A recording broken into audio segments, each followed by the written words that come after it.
प्राचीन काल में एक ब्राह्मणी अपने छोटे पुत्र के साथ भिक्षा मांगकर जीवन यापन करती थी। वह सुबह अपने पुत्र के साथ घर से निकलती और शाम को लौटती। एक दिन जब वह भिक्षा मांगकर लौट रही थी तो उसे मार्ग में एक घायल युवक मिला जो दर्द से कराह रहा था। दयालु ब्राह्मणी उस युवक को अपने घर ले आई और उसका उपचार किया। वह युवक वास्तव में विदर्भ देश का राजकुमार था, जिसके राज्य पर शत्रुओं ने आक्रमण करके उसका राज्य छीन लिया था और उसके पिता को बंदी बना लिया था। ब्राह्मणी परम शिवभक्त थी और नियमित रूप से प्रदोष व्रत करती थी।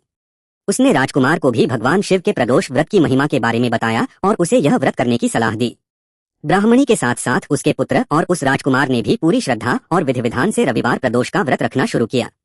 एक दिन वह राजकुमार वन में भ्रमण कर रहा था, तब उसने गंधर्व कन्याओं को क्रीड़ा करते देखा। उनमें से अंशुमती नाम की गंधर्व कन्या राजकुमार पर मोहित हो गई। कुछ दिनों बाद अंशुमती के माता पिता ने राजकुमार के कुलीन आचरण और भगवान शिव के प्रति उसकी अनन्य भक्ति से प्रसन्न होकर अपनी पुत्री का विवाह उस राजकुमार से कर दिया। इसके बाद गंधर्वराज की सेना की सहायता से राजकुमार ने अपने राज्य पर पुनः आक्रमण किया और शत्रुओं को पराजित करके अपना खोया हुआ राज्य वापस प्राप्त कर लिया।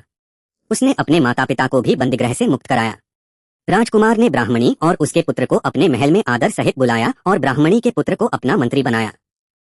इस प्रकार रविवार प्रदोष व्रत के प्रभाव से ब्राह्मणी और राजकुमार दोनों के जीवन के सारे कष्ट, दरिद्रता और बीमारियां दूर हो गईं तथा उन्हें सुख समृद्धि की प्राप्ति हुई। रविवार प्रदोष व्रत का महत्व। आरोग्य और दीर्घायु। रविवार को सूर्य देव का दिन माना जाता है। इस दिन प्रदोष व्रत रखने से भगवान शिव के साथ साथ सूर्य देव की कृपा भी प्राप्त होती है, जिससे शारीरिक बीमारियों से मुक्ति मिलती है और उत्तम स्वास्थ्य प्राप्त होता है। मान सम्मान।